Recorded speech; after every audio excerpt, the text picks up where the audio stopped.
Welcome guys, YouTube channel St. Wilfred College of Arts, Commerce, Science. Myself Anjali Patil. So today we are going to see some common grammar mistakes. So first, what are the common grammar mistakes that most people do? So do you know when we are going to solve some grammar questions that time we are commonly make some mistakes. So, which are they? So, here, silly grammar mistakes can really make one look dumb, though a person might be a very good at the subject being addressed. Grammar mistakes can be a big turn off for the reader. That's why we have to avoid silly grammar mistakes when we are making anything regarding our subject.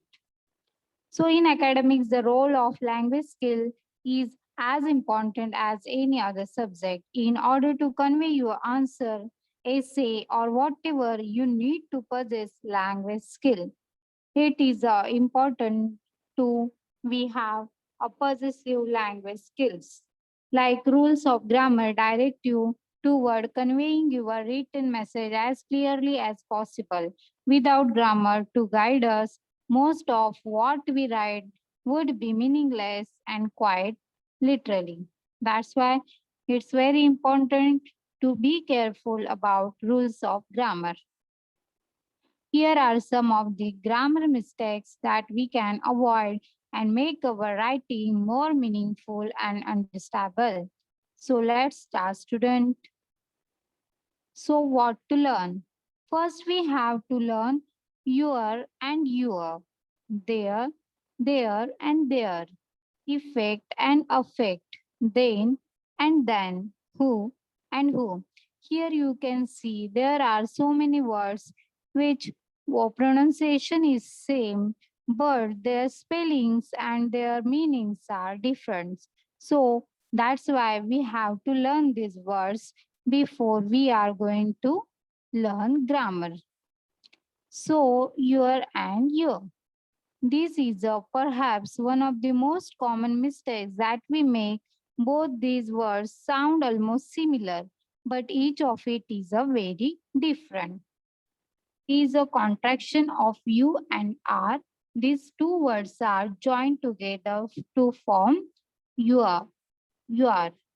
So this is the word which is contraction. So this word is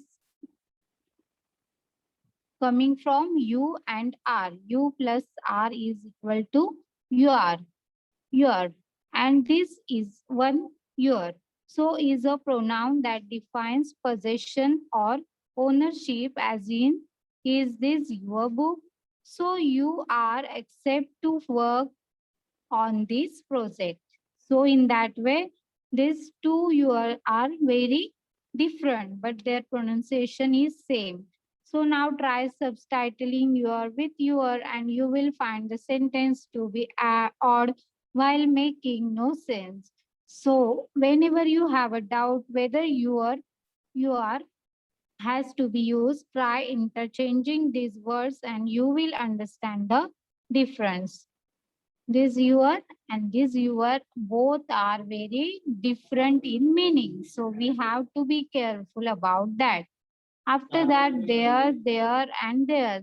There and there are also very similar to your and your. Here also there is a contraction of they and are, while there refers to a location and there refers to a possession by a number of people. So some people have the habit of switching this word which renders the sentence meaningless. Example, they are working very hard to meet the deadline. There is no place for a criminal to hide. It is the responsibility of the government to protect people and their properties. So in that way, in these three examples, we use different there. So here we can say this three there is a same in a pronunciation but different in a meaning. Now in each of these example, try to interchange the words. They are and there and check for yourself which is the correct sentence, and you will know it immediately. So now in each of these example, try to interchange the words they are, there, and check for yourself which is the correct sentence, and you will now know it immediately. So in this way, these three words different in a, same in a pronunciation but different in a meaning. Now, effect and affect. So there is a lot of confusion among many people whether they should write effect or affect, as they both are not only similar sounding words, but their meaning in a many cases seems to be similar and interchangeable. But in reality, they are two different words with two different meanings. While effect is the result of some event, affect is the influence that something has no on another. Example, good results are the effect of hard work and industry. A large donation shall not affect my decision to vote against.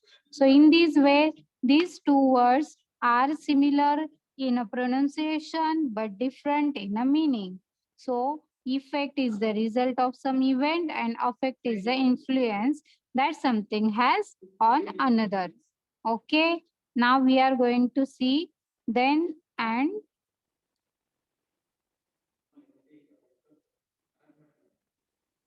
who and whom. If the question is about a person, then who should be used? And if the question is about something related to a person, then whom should be used? Example, who had visited my office yesterday? Here the question is about the person who visited the office, and other than visiting office, nothing else is related to the person in the sentence. I don't remember the name of the person whom I met 1 month ago for a brief period of time. So in this sentence, whom is appropriate because the object in the sentence is meeting a person 1 month before for a brief period of time. So there are some of the major grammatical mistakes that we make, and we can easily correct them with little knowledge and practice. Remember not to skip those grammar classes next time. Thank you so much.